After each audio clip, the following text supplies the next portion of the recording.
Coming up on episode 150 of Create If Writing, I'm sharing how and why you should niche it down a notch.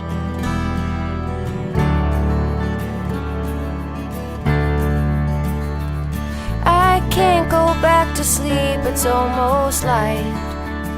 These restless thoughts have kept me up again tonight. Hey there, and welcome to Create If Writing, the podcast for you, a writer, blogger, or creative who wants to build an online platform without being smarmy. And I'm your host, Kirsten Oliphant. I'm so glad that you are listening today. So glad to be here. And I'm going to be sharing actually this episode, Niche It Down a Notch, is taken from a talk that I just gave at, I think it was the Northwest Houston chapter of the Romance Writers Guild. Now I don't remember the exact name of it. I should probably know that since I just spoke there. I just said yes to the event and then don't remember the exact name. But anyway, I gave this talk and I'm going to share the slides in the show notes, which you can find at createifwriting.com/150. And basically what I'm going to be talking about is how to use Amazon and research to really niche down your writing and how you can do this and also why it's important and the results that I have seen from doing that this past year. And I've kind of been teasing about how I'm going to talk about what I've been doing this past year in more specific detail. So this is sort of the first part of that. It's not necessarily going to be a series, but I'm going to be talking about the fiction that I wrote this past year and how that went. So this is going to be kind of the first part of that. And I'm going to share some results. I really wanted to wait till the end of January because I had some goals and I didn't quite meet them, but I kind of can't be disappointed. And you'll hear about that as we get into the episode. But suffice to say, it's quite a transformation that's taken place over the past year. So with that in mind, I'm going to go ahead and jump on into that. And again, if you want to find the slides for this, or if you want to find, I'm not sure I'm going to do in-depth show notes because I've got, again, the slides, but you can go to createifwriting.com/150. Okay, so what I'm going to talk about is basically how to find a niche, what that actually means. And yes, I usually say niche. Sometimes I say niche, so I'm going to slip back and forth in that just to prepare you. Prepare yourselves. That's how I say the word. This brings up the caramel debate. I say both of those as well. So we'll have a discussion about that in the Facebook group, createifwriting.com/community, if you want to come talk about how you pronounce words. But we're going to talk about why you should research your niche, how to research on Amazon, how to write based on what you learn, and how to market based on that niche. So to kind of give a little bit of context to what I mean here, last year in December, which I guess it was not last year. So December of 2017, I decided that I wanted to write clean romance. And the reason I decided this was I didn't know that was a thing, first of all, but I was researching keywords using KDP Rocket, which is a product I really use and love. And I realized when I was looking for keywords for my Christmas devotional that the most popular keyword term based around Christmas books was Christmas romance, which I found very bizarre. But then all of a sudden here are all these crazy, that was like the year all the Netflix and Hallmark movies exploded about Christmas. And they were like these cheesy romance movies, which I didn't love, but I was like, hey, this is profitable. I'm a writer. I wonder if I could write this, take all the things that I've learned about marketing and all these other things I've learned about writing and email lists and just basically all the tips and things I've picked up over the years building creative writing. What if I turn that towards this kind of specific genre and then write in it? How hard can that be? I can do that, right? So I decided to do it. I wrote a short story / novella. Not sure the exact length of it, but it's somewhere in there, and launched it in December of 2017. And so we're in January 2019. So basically that was like a year and a month ago. And so I did that and made maybe $100 or so in December, which carried over a little bit into January. And I had plans to basically take that short story and build it into a series because I heard series were important. So what I did was I watched a bunch of Hallmark movies, and then I went to the Clean and Wholesome. There's actually under the romance category on Amazon, there is a Clean and Wholesome section. So I looked at like the top 5 and read a couple of those books. Okay, cool. I'm ready to go. So I started writing there, and that's where I went from. And I published the short story, and then I published another one, and I'll talk about that as we go, but I took it down off Amazon. It was supposed to be the bridge between the Christmas short story and then the novel I wanted to put out. But again, I'll talk about why I took it down in a sec. So I wrote the 2 short stories and published those. And then in March, I had finished the first novel. And then the second novel, I believe, was in May. And then I published again did I publish in June? I may have skipped June. I'm trying to count all the books that I've written last year. But I published in, I think, March, May, July, August, September, October, 2 books in October, none in November, and then 1 in December. So that's basically what I did last year. And so kind of the cool thing to look at, and this is what I was waiting for when I wanted to wait till after January was done to see my income report. But January of 2018, I made $31.30 with the 1 clean romance that I had. This past January, as in January 2019, last month, I made $9,328.36 with 10 books. One of those is the short story, but on the stats thing I have, it counts it as a book. So we went from $30 to $9,000, which is insane. I really wanted to make it to $10,000, and my husband rebuked me because he was like, $9,000 is amazing. And it really, really is. But you know how it is when you have a goal. Because that's one of my big goals is I want to have that 5-figure month. Just, it's good to have goals, but I can't be disappointed because that's insane. I never thought I would make that amount of money in a month. I don't know that I can replicate it every month or ever again. But that's the goal. The goal is this year to make over $100,000 gross in book sales. So total. So that's one of my goals. And that puts me on track for it. So while it looks like I did that in a year, really, my overnight quote unquote success was 5 years because I was learning a lot of marketing. Now I learned the specifics that I'm going to talk about right now in the past year, but there were things I was doing in the background all along that I have learned, as I went, building creative writing and my other blog as well. So here's how I did that. And really what it was narrowing down on the niche. And I really thought I was being narrow with clean and wholesome romance, but you'll hear I was wrong. That's not narrow enough. So this is why you need to know your niche, because that's when I started making money, is when I realized clean and wholesome was too big. So as we go from that, so here's why you should know your niche. The first benefit is for you. It's your clarity. When you are super clear about what you're writing, it makes your job easier as a writer. And here's where I'm going to share about, I said there was a short story, the second one I wrote that I took down off Amazon. So that's when I didn't know my niche very well. I, was used to reading romance that was sort of like a side romance. So take something like The Hunger Games. Where you have these 2 guys, which one is she going to choose? There's cliffhangers. You don't know till the very end. That's really what I thought of when I thought of romance. So I thought, okay, I'll do a series and she'll like a guy and then they'll break up and then in the last book they'll get together. But what I found was that romance and unhappy endings is very bad. It's very, very, very bad. I did not know this, and it seems incredibly obvious that romance needs to have a happy ending, but I just didn't know that. I thought it could have a happy ending in the very end, but no, every book needs to have a happy ending.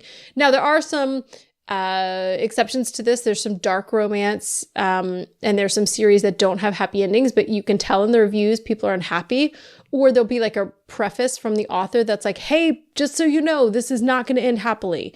And they have to really warm you up. And that's just something you need to know in romance, and I didn't know. I was not super clear on my niche at all. And that was a huge mistake. So when you know that niche, as I came to know it, as I started really reading and not reading, I was reading a lot of traditionally published authors and didn't know the difference really. I just thought those were all books that I was kind of stacking up against, which isn't quite true. But the more I read and the more I understood the niche, it gave me a better framework to guide me. And it actually made writing so much easier because I knew, okay, I have to have these pieces to make this all work together. So how can I be creative within those things? So it gave me that clarity, and it will also give you that same clarity because you know what the readers expect. The second benefit, and this goes right into that, is your readers' trust. When you have reader expectations and you meet them, you're gaining your readers' trust. And when you build trust, you're building a relationship, and that builds super fans. So when you make one sale of a book, it's about connecting with the right reader. They see your book cover, they read your description, it sounds like a fit for them, so they buy it. When you make your next sale from that same person, it means that you've fulfilled that one reader's expectations and then some. You fulfilled their expectations of what they thought that they were getting. They were happy with it, and they're going to continue to buy from you. So these are really important things. Researching your niche and going very deep into your niche is going to help you write more clearly and understand how to write better. For me, it made me write faster. It may or may not do that for you, but that's how it works for me. But it's also going to build that trust in the relationship that you want to keep making sales from the same people. So let's talk about how to research on Amazon, and it'll kind of give you a little more idea what I mean when I'm talking about niching down. So if you go down the rabbit hole of Amazon research, which I can do very easily, you can look in Kindle eBooks and you can see there's a category list on the left side. And this is going to make a lot more sense if you look through the slides that I have there. But if you go look through, I've got some slides that show if you just go to a big category, and this is why it's important to niche down. So this is kind of the point I'm making. If you go to a big category, you're going to find a mix of things. And you're going to find traditionally published books. You're going to find some indie books. And I found a lot of books, especially in the bigger categories, that were in Amazon imprints. And those are pretty new. It's essentially sort of a mix between indie publishing and traditional, where Amazon is your publisher. You're not putting it up yourself on Amazon. They have some imprints that are basically like a publishing house in New York, except it's Amazon. And they're doing really well because Amazon wants them to do well. So I found a lot of books there. So when you're looking in these big categories, the problem is that you may not understand the competition. And if you're not paying attention, you definitely won't. But when you're looking at the big categories, especially, it can be confusing. So when I went into clean romance, I went into that big category and I didn't realize how big that category is. It's huge. And I was looking at books like The Hideaway by Lauren K. Denton. And I thought that that was a clean romance because it was under clean and wholesome. It's a traditionally published book. It has thousands of reviews. I'm looking at right now, almost 3,000 reviews. And when my first book came out, I thought it was supposed to be like The Hideaway because that's was like number one in clean and wholesome romance. What I didn't realize was that a lot of books don't label themselves correctly. Technically, was it clean and wholesome? Yeah, I mean, it didn't have any content in it that it shouldn't be in there for it to be in that category. But did it fit into what readers are expecting when they're looking for a romance book that's clean and wholesome? No, that was something different. And I didn't know that at first. So I went into this big category, just looked at a couple of books, didn't look who the publishers were, just thought, okay, these are all in the category. My book needs to stack up against them. And that's not true. I don't like the term competition necessarily because I think, especially in romance, but in all reading, if I like an author, it doesn't mean I stop liking another author. We have a lot of room for authors in our library, right? So it's not really competition, but sometimes that's the easiest word to use. So you kind of need to know that competition. So if you go to that big category, you're going to see a lot of different books from different publishers. And it's important to kind of look at that and actually understand, okay, which of these books are traditional? What do the covers look like? Because they look vastly different than the covers from indie authors, generally speaking. So a lot of this is going to be geared towards those of you who are trying to publish independently, because obviously you're not going to have a choice about your cover if you're going traditional, or at least not much. You need to be looking, if you're an indie author, at the indie books in there, the indie book covers. And in the slides, you'll see when I X'd out the traditionally published, most of the ones that are indie, except for an exceptional one where that person, the author, had a giant following already, the other covers look like each other. And that's really important to know. So when you're looking at the big categories, if you just go in there and think, okay, I'm going to look at this, I'm going to go look at sci-fi, and then I'm going to write a sci-fi book. That category is too big. There's lots of little subcategories, and it's really helpful to look at those instead. So study the big categories. It's good to look at them, but look harder at the small categories, especially if you're an indie, because you're going to see more of the indie books in there. And those really are, again, not competition, but those are really the books that your book needs to stand up next to. So if you go to clean and wholesome, that is still too big of a category. But if I'm looking at a snapshot of the top, 8 or so of those books, you're going to see more indie books. You're going to see a couple, I saw one traditional, I saw 2 Amazon imprints, and then I saw 5 that were indie. Okay, so we've gotten to a smaller category, but that's still big. But you're going to see more indies in there. And that's important if you're indie publishing, because there is a difference in who's reading and what the covers look like and what the reader expectations are. So if you're going to study a category, here's what I would recommend. look at the top 20 books. And if you want to see how competitive a category is, you can look at the first book, number 1 in that category, and look at the ranking, the overall ranking in Amazon. And if you're not sure where to look at that, there's a whole ton of information. And I do have screenshots again in the slides where you can see kind of below the book information, the blurb and all that, there's going to be like this weird, it looks like a ugly piece of tech kind of, it's not tech, it's not code, but it's just like this really ugly informational piece. And that's where it is. So you look at the ranking overall in Amazon of the first book, and then you can skip over to number 20 and look at the ranking there. So say the first book in the category is ranked number 50 total in the paid Amazon store. That's enormous. But if you look at book number 20 and it's 70,000 in the Amazon store, there's probably some room to play. If you have that big of a difference, I would definitely look at the other books as well. Look at the top 10 and see what their rank is.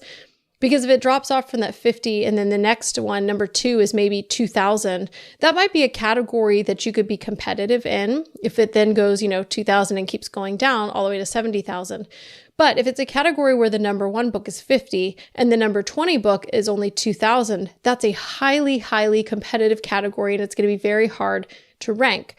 Now, one of the reasons you want to rank in that category is because you get visibility. But it also lets you know, again, which books you should be looking at, because when you're in one of those really highly competitive categories, it's going to be really hard to stand up next to those books because they're so successful. So find some of those smaller categories that fit your book, and then you're going to get way more information. So if you're not sure, look at some of those smaller categories to kind of get a sense of what's going on. In the smaller categories, you're going to start to see some consistency in the covers of those books. You're going to start to see things like I noticed a trend about billionaires. I mean, not that it was like hard to see the trend of billionaires, but to notice the covers of the billionaire books. They show men on the covers instead of a couple together or instead of a woman. The billionaire books all have a man on the cover. Some of them also have a woman, but generally speaking, they feature a man who looks grumpy and is in a suit. And that's pretty typical.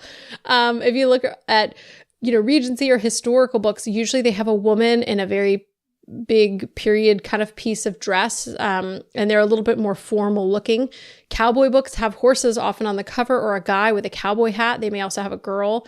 There's a lot of sports romances and Army Ranger type of romances or military. Those generally have a guy that looks really beefy. He might be in a t-shirt and he's got biceps. Again, this is all still clean and wholesome that I'm talking about. And then a lot of clean and wholesome books will also have a couple on them together. But you can kind of start to see patterns if you're looking in those niche categories. And the more you study the niches, the more you're going to see those subtle differences in everything. My first billionaire book, I picked the guy on the cover. He looked grumpy, but he wasn't wearing a suit. And what was really funny is that after I changed the cover, I actually have changed that cover 3 times now. When I changed it to a guy in a suit, it sold better. Okay. And I think that's dumb. Let me just take a moment to say, I totally understand that covers sell books. And I also totally understand that whole notion that we often as writers want to reject that because it's about our writing, right? Yes, but if you can't get people to buy your book and to open it, they're not going to see your writing. So you have to have a great cover. You just do. So if you're one of those people like, oh, it's about the writing, not the cover, just hear me, please. Get over yourself and have a good cover, okay? And it doesn't have to be crazy expensive. I have some people on Fiverr who are like $20 covers and they're selling really well and they stand up in the niche and they look great. But it just does matter. So it's stupid to me that a guy wearing a suit is going to sell more books than a guy on the cover in a white t-shirt.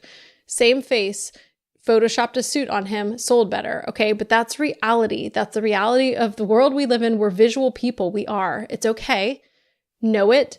Don't judge it, get over it, and get a good cover because it matters. So when you start, and that's just about the cover, not even about the writing on the inside, but as you start to read the books, you start to see the subtle differences there as well in terms of what's included, what the structure of the book looks like, and things like that. So let's talk about going a little bit deeper on one book sales page. So I've talked a little bit about the category and how to look at those niches. But once you've done that and you've identified a category, you're going to want to pick a couple books and look at their sales pages more in depth. And this will make a lot more sense with the screenshots. But when you look at a page for a book that's selling well, you're going to see things like the book cover, the title, the description, and all those really are important because they're sending you signals about what your book should look like if you're going to stand up next to those. So is the blurb, is it in first person? Is it in third person? Does it say I or does it say she and he? Often, if you're reading books where it has a male and female point of view and it flips back and forth, you'll have kind of a hook line. You'll have a paragraph about one of them, like say it starts with she and it talks about the girl. Then the next paragraph is going to talk about the guy. And then at the end, it might have another kind of nice closing sentence or two to wrap it up and to kind of have a call to action there. It'll also tell you at the very top, you'll see how many reviews it has. It'll just say, it's not going to show all the reviews, but say how many. You'll be able to tell how to buy the book. Now, if your book is in Kindle Unlimited, it will say that you can read for free. Amazon is pushing Kindle Unlimited because if your book is not in Kindle Unlimited, or say it's in Kindle Unlimited, but obviously you can also just buy a copy of it. It has on there Kindle Unlimited, read now, but you actually have to click something to get to another page if you want to buy the ebook instead of getting on Kindle Unlimited. That's 2 clicks. And anyone who knows anything about sales knows that the more clicks you have, the less sales you're going to get. So what that means is that Amazon is prioritizing Kindle Unlimited, which if you don't know what that is, it's a subscription service. It's like $9.99 a month, and you can read any books that authors have chosen to put into Kindle Unlimited. Authors get paid by the pages read. So right now, about 85% of my income, if not more, comes from pages read in Kindle Unlimited because romance readers, a lot of them get Kindle Unlimited subscriptions because they read a book a day, which now I have a Kindle Unlimited subscription. I read a book a day. And so authors get paid as you get to the end of those books and read all the pages. So below all that information at the very top of a sales page, you're going to see series information if it's part of a series. So you can see all the other covers that author has used. Below that, you're going to see a category called Also Bought, and these are like a horizontal stretch of book covers. Amazon has played with this past year, taking out those Also Boughts, which I hope that they don't, but that lets you know what people have purchased after buying that. And so if you're doing a good job with your niching, then your book should have other similar books in that Also Bought area. Then there's going to be a couple horizontal rows of sponsored, and those are people running Amazon ads trying to sell you their book. Below that, you're going to get to product details. And that's the part I said earlier was like the very boring. It doesn't look like code. It just looks like a very boring bunch of information, but it talks about the page numbers. It's going to talk about when it was published. If it was with a traditional publisher, that's where it'll say so. If it doesn't say anything, then it's just an indie. If it doesn't say publisher, it's an indie. And if you're not sure about the publisher, if you've never heard of it, you could Google it because I found a lot of publishers were actually Amazon imprints and I wasn't sure who they were. Then you'll also see the categories in this section as well. A book can be in up to 10 categories, but Amazon's only going to show you 3 right there on the page that are visible. Now, if you actually want to see all the categories, you can take what's called the ASIN number, and that's just the Amazon kind of call number. It's also in that boring information. Copy and paste that ASIN and paste it into the search bar in Amazon. And then the book will come up and you'll see the categories on the left. Now it won't list them all out. You'll actually have to click and it'll show, like drill down to all the different categories that the book is in. But that's a way to see what categories a book is in. Now, when you keep going down, you're going to get to reviews. So you'll see all the reviews, and reviews are very, very helpful if you want to read what made readers happy and made them angry about books. And it has a word cloud that shows very popular phrases that were used in reviews for a book. So that's all the information that you can find on an Amazon page. And all of that really can help you. But I want to talk about how to write based on research. And as I do, I'm going to talk about another form of research that really informs your writing the most. So we've talked about looking on Amazon and drilling into those details to find out the information that you should know about your book. But the second part of research is really reading. And I talk to a lot of authors who don't read a lot in their genre.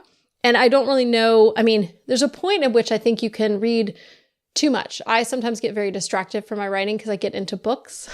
So sue me, but I should be writing and I'm reading. And also sometimes I think for people, you can have that imposter syndrome or you can start feeling you're being too influenced. I totally get that. But if you want to really niche down, you have to know your niche and you have to read books. You need to read enough books in the niche that you get it. You have to.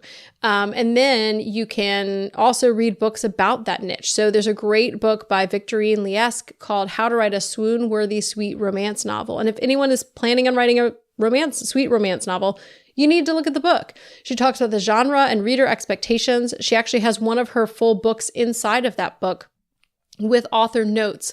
So like she'll have like the first chapter, but a couple points in there, she'll like interrupt it and say, here's what I was thinking. I was at 2,000 words into the book.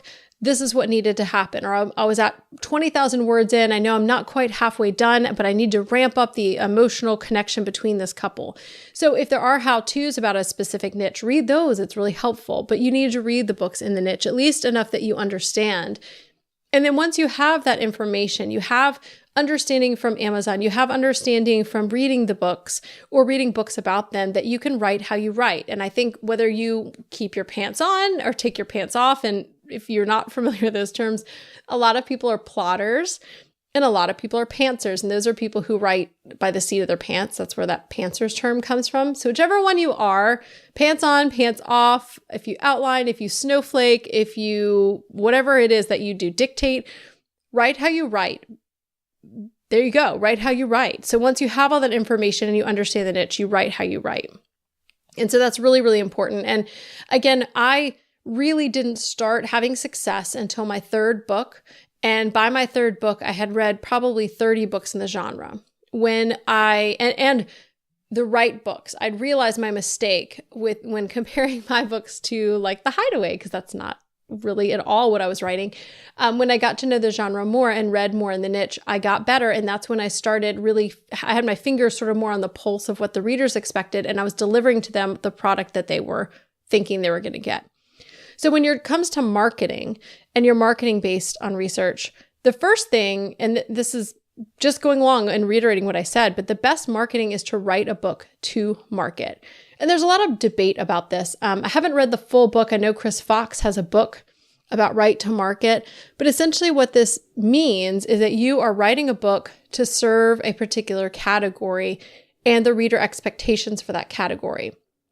And often it's implied that you're going to be writing to a category that's selling well. And there are some tools you can use to look for that. I'll talk about tools in a minute. But if you're writing a book to market, it means that you're finding out what people are buying and then you're writing into that. And a lot of creative people, myself included in the past, find this stifling. And I think in the past, I would have said, I got my MFA from UNC Greensboro. I was very literary and I still will write some literary books. I have some literary books in my computer, not published right now, because there are more things I would traditionally publish and I'm not focused on that now. But I thought it was more about the art. And so this sounded very, even genre fiction and writing to market, all of this would have sounded very stifling. It would have sounded very boring. It would have sounded very much like I was killing the art of writing and the creativity. But what I've found is that actually having that framework and understanding more allows me to flex my creative muscles because it gives me a framework and I have to stay in there.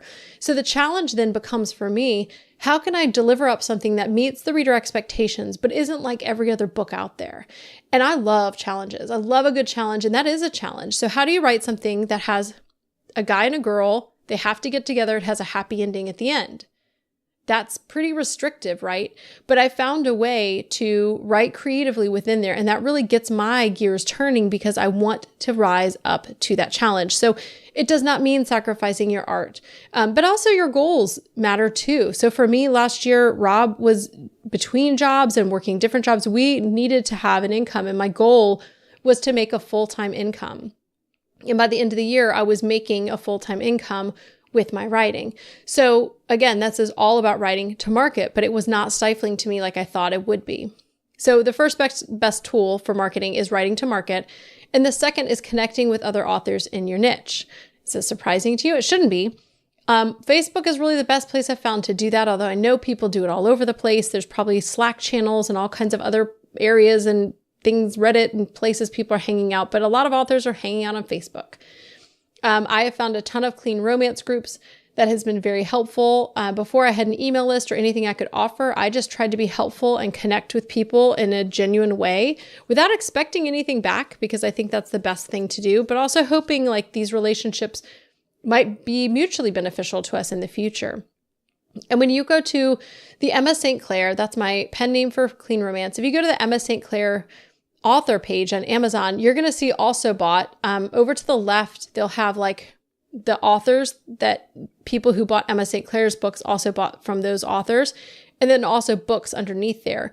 And all the books there and all the authors listed there, they're all authors that I have worked with and traded out spots in our newsletters for. So all of those connections come out, and you can see that we're helping each other sell our books. So connecting with other authors in your niche is hugely important.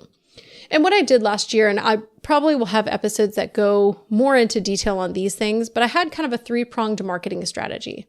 The first is to build my email list, and that should come as no surprise if you're not a stranger to the show that I'm obsessed with email. I don't have the most giant lists in all the world. In fact, I continually call my lists and keep them kind of smaller to make sure the open rate is good, because that is important to me. It may not be important to you. It's important to me. But I love building my email list. And I went from last year starting with, 0, where everybody starts with my Emma list, because I didn't just add my creative writing list. That wouldn't have made sense. But I started with no one and asked a few friends like, hey, I'm doing this. Are you interested in being on the list? I'll add you. And so I started with a few friends who are interested. And then I did a whole lot of different promotions and things to grow it. So my list now for Emma is at just over 4,000 subscribers, which is kind of awesome for a year. I'm pretty happy with that. So the first was building my email list, and kind of building off the back of that, the second prong was swapping with other authors. And this is something especially done in the fiction community where we have these voracious readers. We can't constantly write a book for them, and they're reading all the time. So why not share with them other authors we think they would like? And so this is called newsletter swapping. And there's Facebook groups for this. There's spreadsheets, there's paid services and free services where you can say, here's my book. It's coming out on this date. I'm looking for swaps. And people will share your book. And it's not necessarily that you share on the same day, but you'll say like, okay, can you share my book on this Saturday when it's launching? And I have some spots on the Thursday of this date, and I'll share yours. So that newsletter swapping, it's that connecting with other authors. That's been huge. And then I also do paid newsletter ads. I do paid ads. There's Facebook, which I'm still figuring out and actively taking a course on that now. AMS, which are Amazon Marketing Services ads that take place on Amazon in that sponsored area I talked about under the also bots on a products page.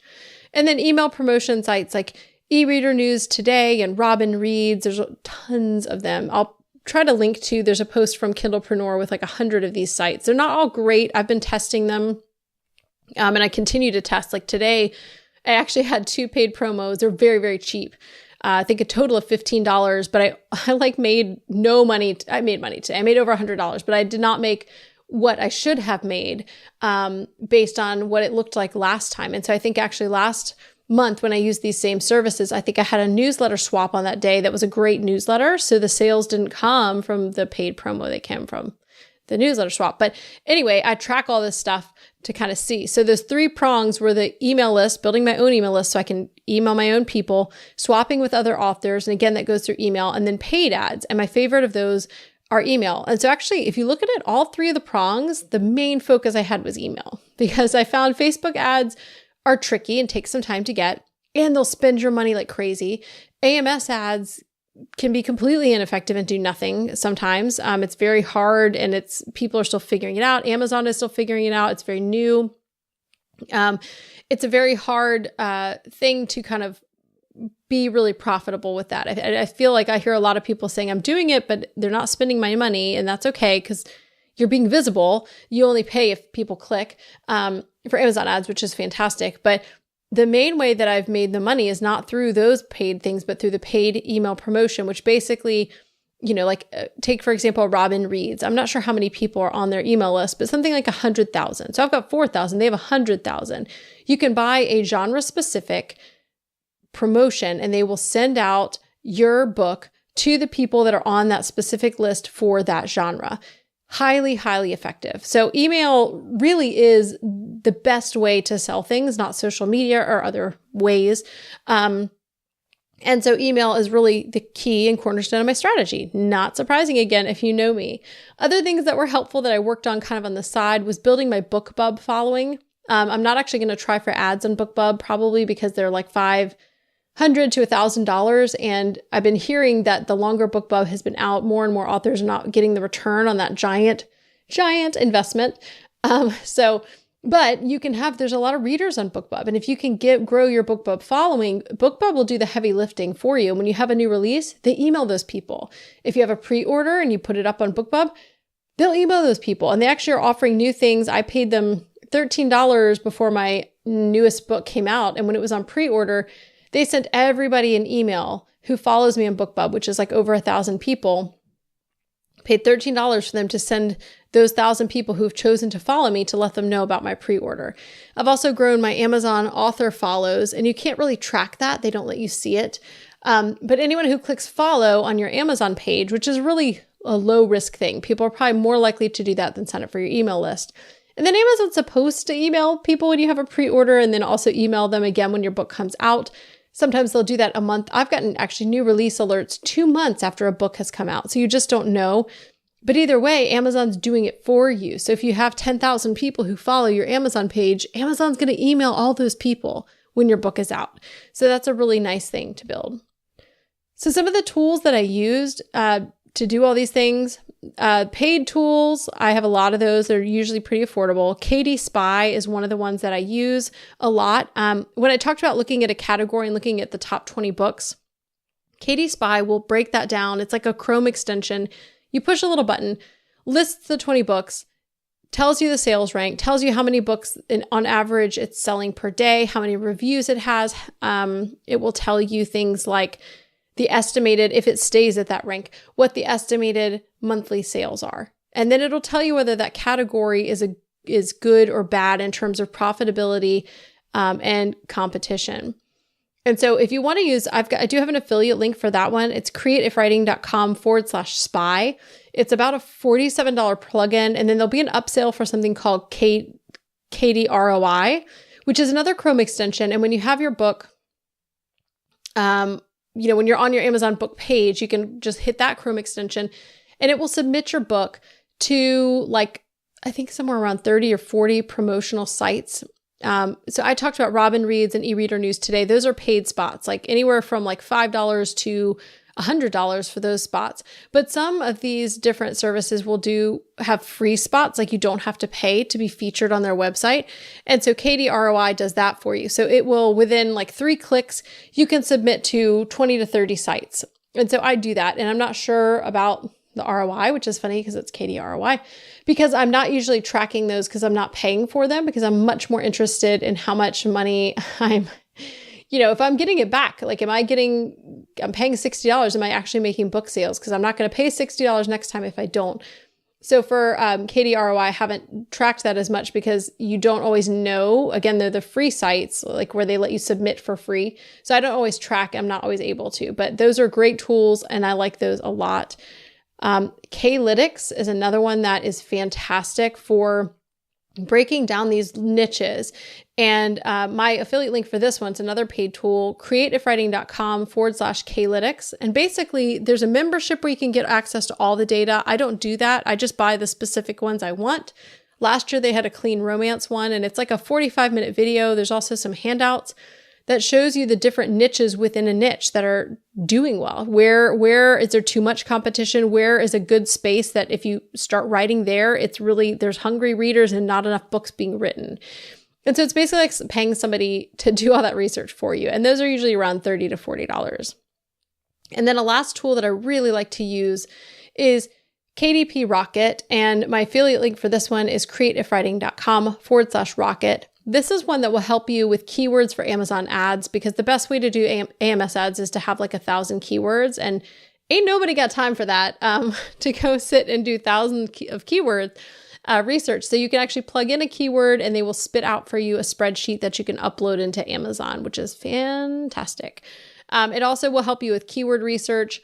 When you're putting your book up on Amazon, there are those 7 keywords, and I have found some of the best and most profitable keywords through that. And it's not things I would necessarily think to put in there, like keyword phrases. So if you look up billionaire, the best option in terms of how many people are searching, it'll say how many people are searching on Amazon per month, and then how much does that search term turn in per month.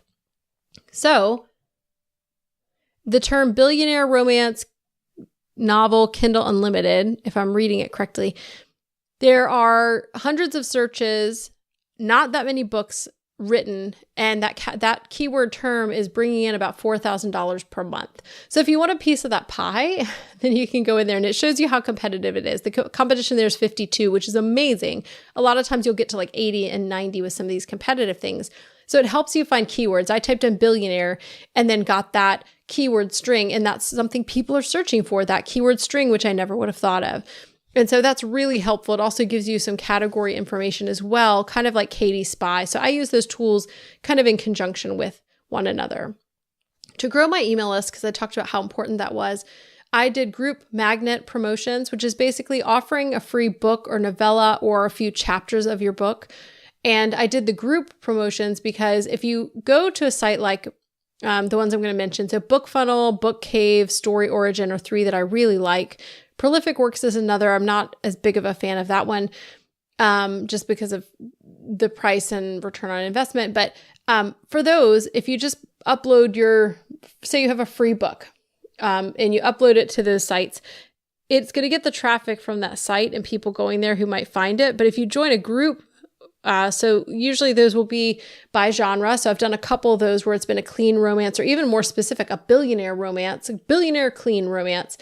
All the authors in there will share that link with their email list. There'll be one page with like, say, 10 authors joined together. They have 10 free books about billionaires, clean billionaire romances. They all share with their lists, and that's cross-promoting. So when I've done that, I've gotten anywhere from like 200 to 1,000 subscribers doing those group promotions. And then paid options, Book Sweeps is one that I really like, and Author XP.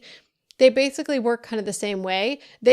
Those two sites will put up a giveaway, and they do it again specific to genre, and even sometimes even more niche than that. Like I've done a small town sweet contemporary romance, which is different than a historical sweet romance group, for example.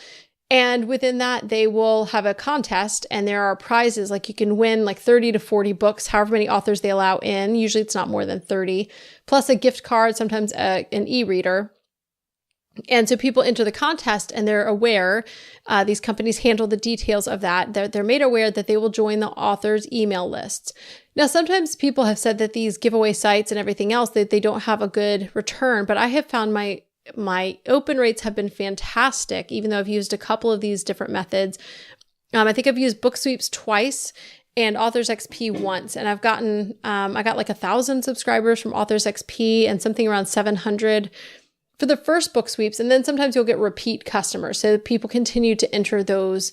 And so I think the next one I got was like 400, but you're talking about spending like $40 to $60 to get emails from subscribers who are interested in your genre of books. And I really didn't find a giant number of unsubscribes. Yes, you get some, but my subscribers mostly stuck around and mostly opened my emails. I still have a really good open rate.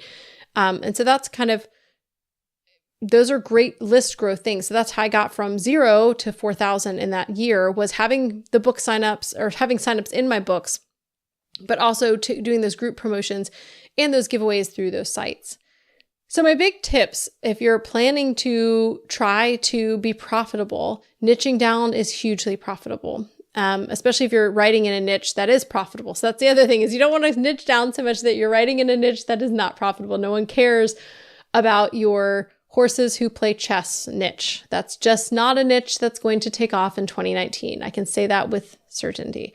So if you want to find this working for you, kind of going back to this, you're going to research, you're going to read, which is really part of research, but I'm going to separate those two out. So researching on Amazon, reading within your niche, you're going to network with other authors, you're going to invest in smart places, and you're going to tweak as it goes. And so I found as things happened, I first started after I realized my mistakes with the first series. I kind of tossed that out and stopped writing in that series. I started a beach series because who doesn't like the beach? And I saw lots of beach ones selling, but I saw more billionaire books selling. So I thought, why not write a billionaire book? And I wrote one, and that one outsold my beach books like 4-1. And they have continued, the billionaire books, as much as I'm kind of tired of writing about billionaires.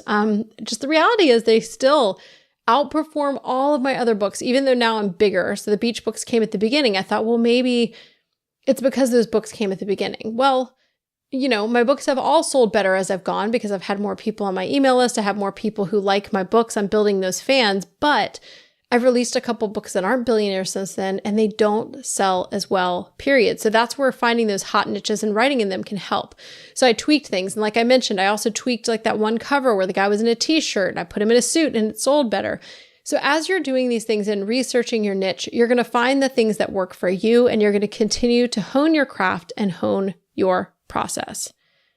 Whew.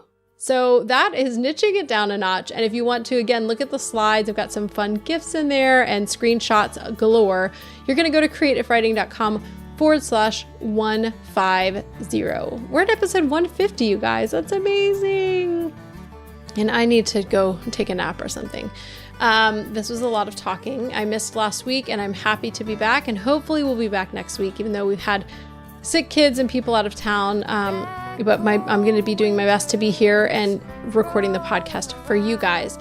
If you want to sign up for my weekly email, The Quick Fix, where I share news, resources, tips, and more, you can go to creativewriting.com/quick fix. And if you want to join our lovely, illustrious free community on Facebook where we all talk and uplift each other, you can go to creativewriting.com/community. That's it for this week. So now go out, create content that you love, and serve your people well.